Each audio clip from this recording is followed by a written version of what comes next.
Samantala, naging saksi ang maraming Pilipino sa beatification ni Blessed John Paul II.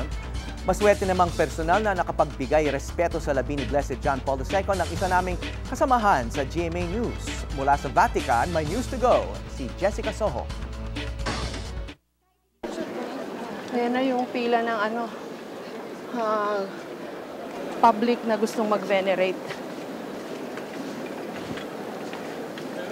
Ang haba pa ng pila doon sa labas.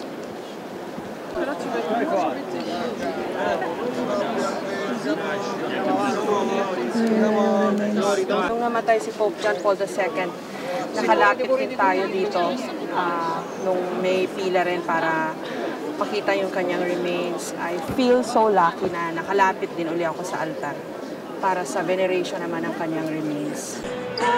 Tell the world of His love. Tinutugtog ngayon dito sa St. Peter's Square yung kanta na ginamit noong bisita si Pope John Paul II.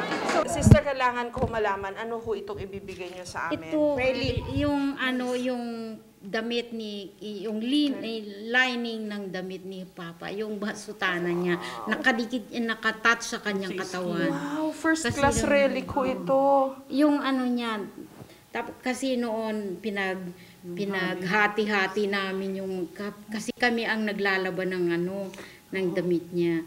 Wow. Sister, salamat po. Wala pong man. Religious experience ho ito na hindi ko makakalimutan. Ano po naramdaman niyo habang binabeatify po si Pope John Paul II? Parang buhay siya. Parang buhay po. Saan po kayo kinilabutan? Kinilabutan din ho ba kayo katulad namin? Declare siyang blessed. Talaga po. Ano hong naisip niyo at naramdaman niyo? Ay kasi nagtrabaho ko under him.